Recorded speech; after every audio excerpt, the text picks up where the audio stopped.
전능하사 천지를 만드신 하나님 아버지를 내가 믿사오며 그 외아들 우리 주 예수 그리스도를 믿사오니 이는 성령으로 잉태하사 동정녀 마리아에게 나시고 본디오 빌라도에게 고난을 받으사 십자가에 못 박혀 죽으시고 장사한 지 사흘 만에 죽은 자 가운데서 다시 살아나시며 하늘에 오르사 전능하신 하나님 우편에 앉아 계시다가 천리로서 산자와 죽은 자를 심판하러 오시리라. 성령을 믿사오며 거룩한 공회와 성도가 서로 교통하는 것과 죄를 사하여 주시는 것과 몸이 다시 사는 것과 영원히 사는 것을 믿사옵나이다. 아멘. 찬송가 338장입니다. 찬송가 338장입니다. 내 주를 가까이 하게 함은 십자가 진 같은 고생이나 내 일생 소원은 늘 찬송하면서 주께 더 나아가기 원합니다. 내 고생하는 것 옛 야곱이 돌베개 베고자 갔습니다. 금에도 소원이 내 찬송하면서 주께 더 나아가기 원합니다. 천성에 가는 길 험하여도 생명길 대나니 은혜로다. 천사를 부르니 늘 찬송하면서 주께 더 나아가기 원합니다. 야곱이 잠 깨어 일어나는 돌단을 쌓은 것 본받아서 숨질 때 되도록 늘 찬송하면서 주께 더 나아가기 원합니다. 아멘. 이 시간 우리에게 주시는 하나님의 말씀 시편 102편입니다. 시편 102편 1절로부터 28절까지의 말씀 시편 102편 우리 함께 읽도록 하시겠습니다. 여호와여 내 기도를 들으시고 나의 부르짖음을 주께 상달하게 하소서. 나의 괴로운 날에 주의 얼굴을 내게서 숨기지 마소서. 주의 길을 내게 기울이사 내가 부르짖는 날에 속히 내게 응답하소서. 내 날이 연기같이 소멸하며 내 뼈가 숯같이 탔음이니이다. 내가 음식 먹기도 잊었으므로 내 마음이 풀같이 시들고 말라버렸사오며 나의 탄식 소리로 말미암아 나의 살이 뼈에 붙었나이다. 나는 광야의 올빼미 같고 황폐한 곳에 부엉이같이 되었사오며 내가 밤을 새우니 지붕 위에 외로운 참새 같으니라. 내 원수들이 종일 나를 비방하며 내게 대항하며 미칠 듯이 날뛰는 자들이 나를 가리켜 맹세하나이다. 나는 죄를 양식같이 먹으며 나는 눈물 섞인 물을 마셨나이다. 주의 분노와 진노로 말미암음이라. 주께서 나를 들어서 던지셨나이다. 내 날이 기울어지는 그림자 같고 내가 풀에 시들어짐 같으니라. 여호와여 주는 영원히 계시고 주에 대한 기억은 대대에 이르리이다. 주께서 일어나사 시온을 국률이 여기시리니 지금은 그에게 은혜를 베푸실 때라. 정한 기한이 다가오미니이다. 주의 종들이 시온의 돌들을 즐거워하며 그의 티끌도 은혜를 받나이다. 이에 문나라가 여호와의 이름을 경외하며 이 땅의 모든 왕들이 주의 영광을 경외하리니 여호와께서 시온을 건설하시고 그의 영광 중에 나타나셨습니다. 여호와께서 빈궁한 자의 기도를 돌아보시며 그들의 기도를 멸시하지 아니하셨도다. 이 일이 장래 세대를 위하여 기록되리니 창조함을 받을 백성이 여호와를 찬양하리로다. 여호와께서 그의 높은 성소에서 굽어보시며 하늘에서 땅을 살펴보셨으니 이는 갇힌 자의 탄식을 들으시며 죽이기로 정한 자를 해방하사 여호와의 이름을 시온에서 그 영예를 예루살렘에서 선포하게 하려 하심이라. 그때 민족들과 나라들이 함께 모여 여호와를 섬기리로다. 그가 내 힘을 중도에 쇠약하게 하시며 내 날을 짧게 하셨도다. 나의 말이 나의 하나님이여 나의 중년의 날을 데려가지 마옵소서. 주의 연대는 대대에 무궁하니이다. 주께서 옛적에 땅에 기초를 놓으셨사오며 하늘도 주의 손으로 지으신 바니이다. 천지는 없어지려니와 주는 영존하시겠고 그것들은 다 옷같이 낡으리니 의복같이 바꾸시면 바뀌려니와 주는 한결같으시고 주의 연대는 무궁하리이다. 주의 종들의 자손은 항상 안전히 거주하고 그의 후손은 주 앞에 굳게 서리이다 하였도다. 아멘. 할렐루야. 오늘도 함께 기도하시는 우리 모든 사랑하는 믿음의 성도님들에게 하나님의 크신 은혜와 평강과 하나님의 응답의 축복이 함께 하시기를 이 시간 주의 이름으로 간절히 축원합니다. 우리가 살다 보면 크고 작은 여러 가지 일들을 우리는 겪게 되어집니다.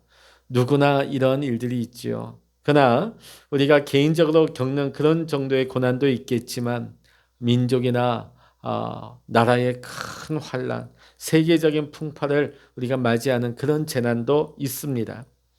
오늘 시편 102편을 기록한 사람이 누구인지는 분명하지 않습니다만 이스라엘이 망하고 바벨론의 포로로 끌려갔던 사람들 중에 하나가 아니었을까 하는 추측이 있습니다.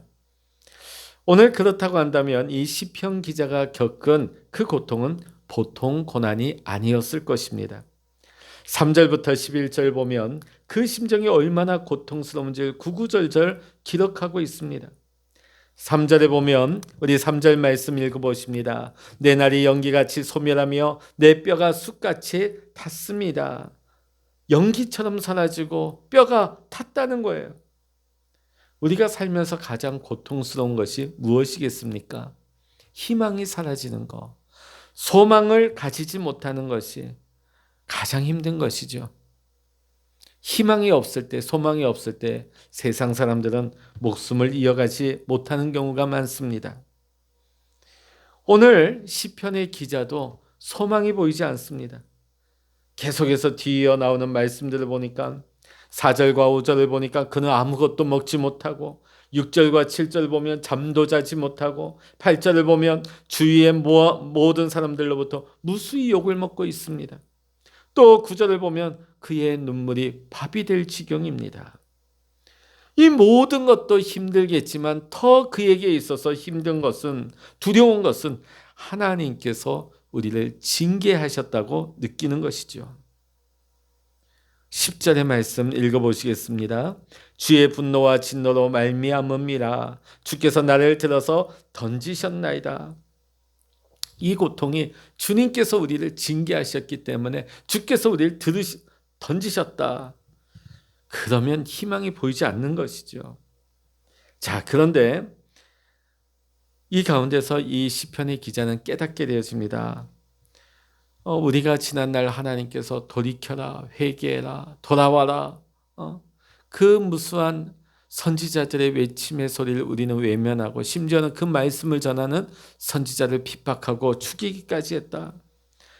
결국은 우리가 하나님의 징계를 받아서 바벨론의 포로로 잡혀왔구나. 이것이 깨달아진 거예요. 그러나 너무 늦었어요. 모든 상황이 이제 끝나버렸습니다. 그 심정이 11절에 나타나죠. 내 날이 기울어지는 그림자 같고 내가 풀에 시들어진 같으니이다. 모든 것이 끝나버렸다. 모든 것이 이제 상황이 종료됐다는 것이죠. 만일 우리가 이런 상황 가운데 처하게 된다면 과연 우리는 이런 고난을 견뎌낼 수 있겠습니까? 누구나 다 고난을 당하게 되면 시키지 않아도 다 기도하게 됩니다. 오늘 시편 기자도 하나님 앞에 기도를 드리고 있습니다. 1절의 말씀 다시 한번 읽어보십니다. 여호와여 내 기도를 들으시고 나의 부르짖음을 주께 상달하게 하소서. 자, 그런데 오늘 고난 중에 기도했지만 오늘 이 102편 내용을 쭉 읽어보면 내가 고난 중에 기도했더니 하나님께서 그 상황을 변화시켜 주셨다, 응답해 주셨다, 그런 내용이 아닙니다. 솔직히 말해서 시편 102편의 이 1절의 기도는 오랫동안 응답받지 못합니다. 무려 70년 동안이나. 그러나 70년 후에 비로소 이 기도가 응답받게 되어집니다. 시편 기자뿐만 아니라 동시대 모든 사람들이 이 응답을 보지 못하고 죽은 것이죠. 그러므로 우리가 환난이 닥쳤을 때 우리는 기도해야 하지만 무작정 살려주세요, 도와주세요, 이런 기도만 해서는 안 됩니다. 그런 기도는 결코 오래가지가 못하는 것입니다. 기도할수록 좌절이 커져요. 그러다 보면 나중에는 불신자보다 더 못한 상태. 기도해도 별 수 없네. 기도해도 소용없어. 지금 우리가 코로나 2년 가까이 이런 상황이 되고 있는 가운데 벌써 이런 성도님들이 있으실 거예요. 처음에는 하나님 빨리 이 상황을 끝내달라고, 하나님 우리를 변화시켜 주시고 우리를 새롭게 해달라고. 근데 1년이 지나가요. 벌써 2년째가 되는데, 2년이 이제 다 돼가는데 점점 상황이 나아질 기미가 보이지 않습니다. 그런 마음이 어떨까? 힘들죠. 기도해도 안 되는구나. 기도해도 소용없어.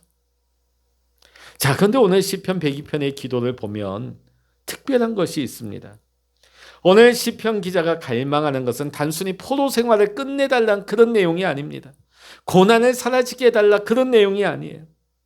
그가 갈망하고 있는 것은 바로 주님의 얼굴이었다는 것입니다. 2절의 말씀 읽어보십니다. 나의 괴로운 날에 주의 얼굴을 내게서 숨기지 마소서. 주의 길을 내게 기울이사 내가 부르짖는 날에 속히 내게 응답하소서. 아멘.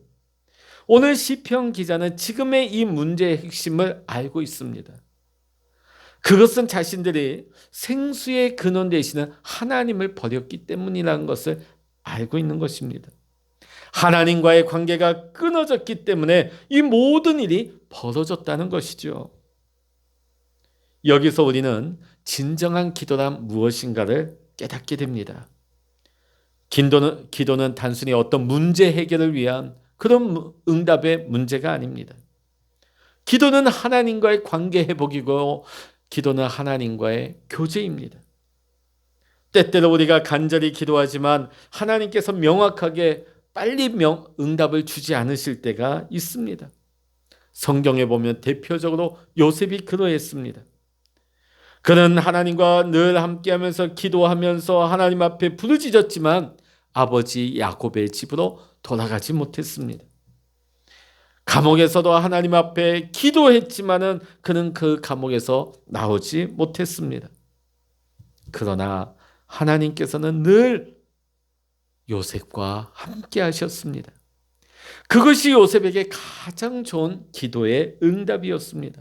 어떤 형편 가운데서도 어떤 여건에서도 나와 늘 함께 하시는 하나님을 바라보고 하나님을 신뢰할 수 있는 훈련, 그 훈련을 하나님께서는 요셉에게 허락하신 것이죠. 오늘 우리에게도 이 믿음의 훈련이 필요한 것입니다. 여러분, 우리가 언제 가장 행복하고 언제 가장 강하겠습니까? 그것은 바로 하나님이 나와 함께 하심이 믿어질 때입니다. 믿으려고 막 애를 쓰는 것이 아니라 하나님이 믿어지는 것 말입니다. 이것이 고난의 때를 위하여 우리가 준비해야 할 우리의 믿음입니다. 이렇게 하나님의 얼굴을 구하던 시편 기자는 하나님의 응답을 받게 됩니다. 그 응답이 뭡니까? 찬양이 터져 나온 것입니다. 우리 12절 말씀 같이 읽어보십니다. 여호와여 주는 영원히 계시고 주에 대한 기억은 대대에 이르리이다. 아멘. 하나님 바라보는 눈이 열립니다. 그러다 보니까 여전히 상황은 어렵고 극한 어려운 가운데 있으면서도 다 찬양이 터져 나오게 됩니다. 뿐만 아니라 담대하게 선포를 하고 있어요. 우리 13절 읽어보십니다. 주께서 일어나사 시온을 국리로 여기시리니 지금은 그에게 은혜를 베푸실 때라. 정한 기한이 다가오미니이다. 아멘. 마치 이제 모든 포로 생활이 끝나고 이 시편 기자가 예루살렘에 돌아가서 이 시편의 찬양을 드리고 있는가 하는 그런 착각이 들 정도로 찬양을 하고 선포를 하고 있습니다. 현실은 여전히 어렵습니다. 캄캄합니다. 그러나 그 마음에 이미 응답이 주어졌습니다. 그러다 보니까 그는 이렇게 고백합니다. 7절입니다. 여호와께서 빈궁한 자의 기도를 돌아보시며 그들의 기도를 멸시하지 아니하셨도다. 현실은 변하지 않았지만 이미 마음에 응답이 임했어요. 찬양의 문이 열렸습니다. 우리가 어떤 기도를 드리냐 하는 것이 이와 같이 중요합니다. 그냥 살려주세요, 도와주세요. 눈앞에 문제만 메어서 우리가 기도하다 보면 좌절이 더 큽니다. 그러나 하나님의 얼굴을 구하는, 하나님을 갈망하는 기도는 결코 우리는 좌절하지 않습니다. 하나님은 반드시 응답하여 주십니다. 하나님은 반드시 그 기도에 하나님은 역사해 주십니다. 오늘 시편 기자는 이스라엘 백성들에게 놀라운 제안을 하나 하고 있습니다. 18절 읽어보십니다. 이 일이 장래 세대를 위하여 기록되리니 창조함을 받을 백성이 여호와를 찬양하리로다. 이게 뭔 말이냐면 오늘 시편 기자와 이스라엘 백성들에게 같이 제안을 하고 있어요. 다음 세대가 이 일들을 알 수 있도록 우리가 기록하자.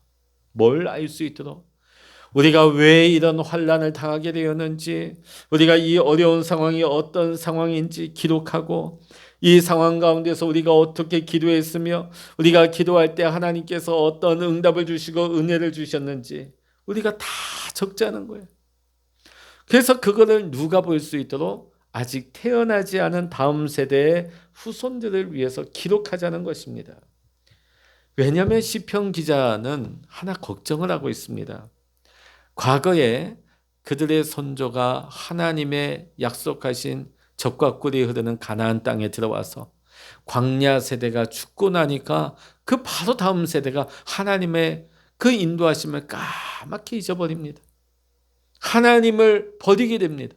결국 자기 소견대로 살게 되죠. 자기가 기준이 되는 삶을 삽니다. 그러다가 망했습니다. 오늘 시편 기자는 그런 우를 우리는 반복하지 말자. 지금 우리가 하나님의 이 응답하시는 은혜를 우리가 다음 세대가 깨달을 수 있도록, 다음 세대가 하나님의 은혜를 믿을 수 있도록 이 상황과 우리의 기도와 우리가 받은 은혜를 다 다음 세대가 읽을 수 있도록 우리가 기록하여서 남겨주자. 남겨주어서 하나님을 믿는 신앙이 끊어지지 않고 이어지게 하자는 것입니다. 오늘 여러분, 저는 여러분에게도 하나 제안을 합니다. 우리 초등학교 다닐 때 우리 일기 많이 써보셨죠? 숙제로.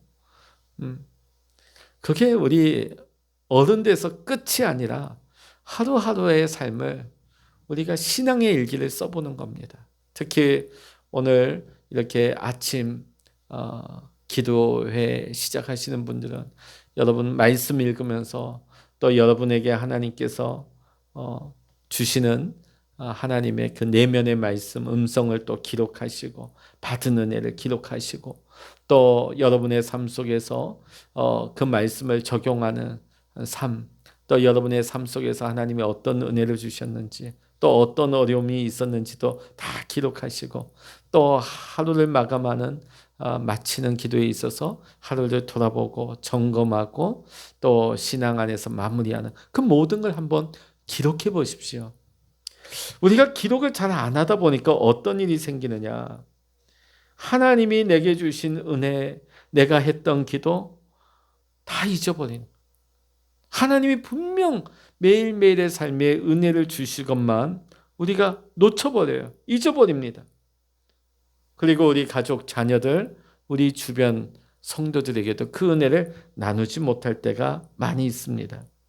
오늘 여러분, 오늘 시편 기자가 이 찬양과 이 고백을 남기지 않았다면 오늘 수천 년 전에 이 시편의 기자가 남겨놓았던 이 은혜를 우리가 어떻게 이 아침에 동일한 은혜로 누릴 수가 있겠습니까? 오늘 제가 드리는 이 제안을 한번 실천해 보시기를 부탁을 드립니다. 우리는 위기의 순간에 문제만 바라보기 쉽습니다. 제가 아마 이 아침 시간마다 말씀드릴 때 이 말씀 많이 드렸을 거예요.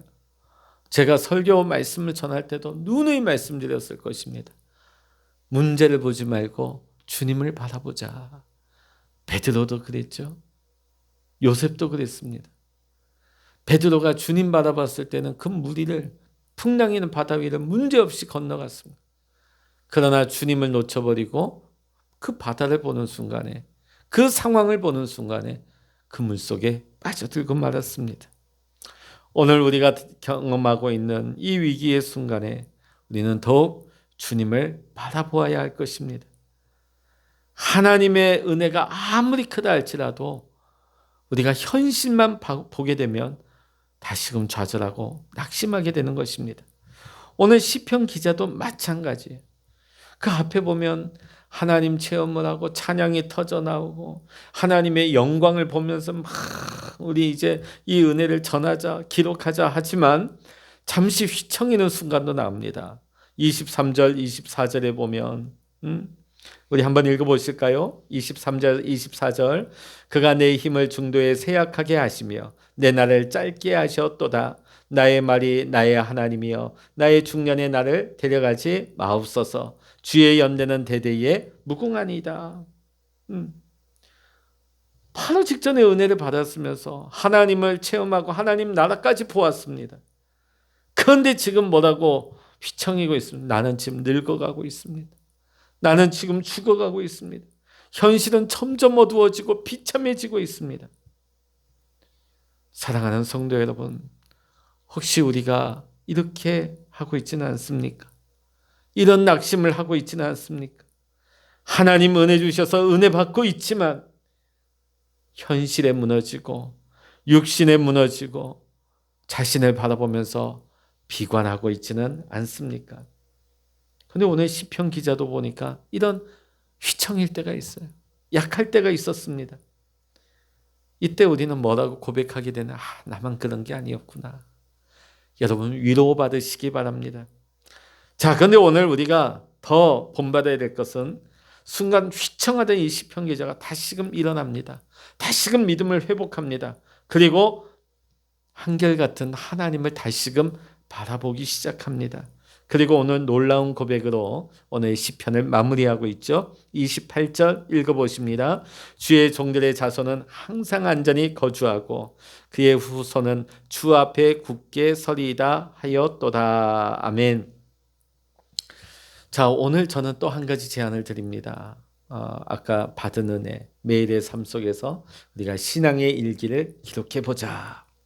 자, 그런데 오늘 102편의 28절을 보니까 자기 당대의 문제와 상황만을 놓고 기도하고 있는 것이 아니라 태어나지 않은 다음 세대 그의 후손들을 위해서 기도하고 있다는 것입니다. 여러분은 지금 다음 세대를 위해서 기도하고 계십니까? 단순히 지금 내 손자, 내 손녀가 아니라 우리 다음 세대, 아직 이 세상에 나오지 않은 우리의 후세대를 위해서 여러분 기도하고 있습니까? 여러분의 기도가 쌓일 때에 우리가 상상하지 못한 시대와 그런 환난과 고난이 닥칠 때 그러할지라도 우리의 기도가 쌓여서 우리 믿음의 후세대들이 하나님의 은혜를 입게 될 줄로 믿습니다. 그래서 우리가 이 아침마다 우리가 기도할 때 단순히 지금 현 시대, 지금 우리 집안, 우리 보이는 것만 그것도 우리가 놓고 기도해야 되겠지만은 우리가 다음 세대, 아직 이 세상에 나타나지 않았지만 우리 후세대들, 또 우리 교회로 따지면은 다음 우리 교회를 이어갈 계속해서 우리 교회를 지켜나갈 믿음의 성도들, 다음 성도들 위해서 우리는 기도해야 될 줄로 믿습니다. 우리의 기도의 작은 불씨 하나는 약해 보이지만 기도의 불씨가 하나하나 모이게 되면 불을 이루게 될 것입니다. 그 불이 또 모이게 되면 큰 횃불이 될 것입니다. 그래서 저는 우리 교회가 작은 기도의 불씨 하나하나 우리 성도님들의 기도가 그렇게 모여서 우리 기도가 이 어두운 시대 가운데 불을 밝힐 수 있는 교회, 이 세상을 비출 수 있는 교회, 또 우리 가정도 이 어두운 세상 시대 가운데서 빛을 발하는 우리 믿음의 가정이 될 수 있도록 오늘도 주님 앞으로 더 가까이 주님과 교제하며 주님과의 관계 속에서 더 주님 안에서 내일을 위해서 소망 가운데 기도할 수 있는 저와 여러분 모두가 되시기를 이 시간 주의 이름으로 간절히 축원합니다. 기도하시겠습니다. 할렐루야. 하나님 아버지 감사합니다. 우리가 살면서 때로는 예기치 못한 어려운 환난을 당하지만은 우리가 문제를 바라보는 것이 아니라 우리의 힘이시여 우리의 생명의 근원이신 하나님을 바라보게 하여 주시옵소서.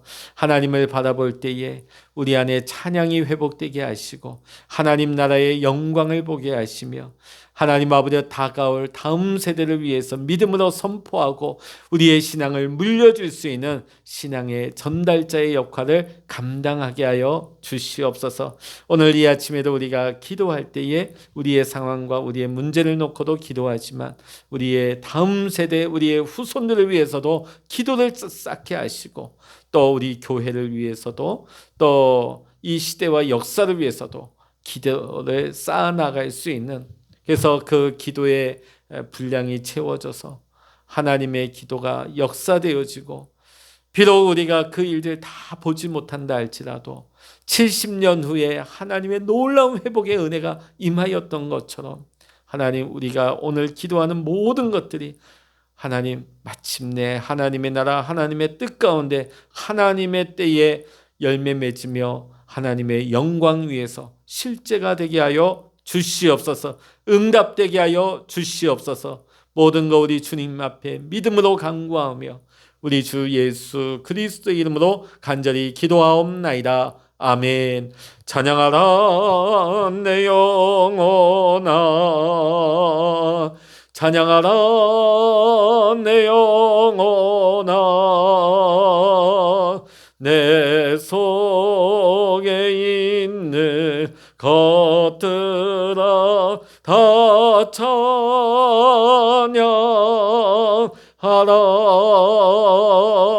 기도하라 내 영혼아, 기도하라 내 영혼아, 내 속에 있는 것들아 다 기도하라. 주의 일창을 합심하여 기도하십니다. 주여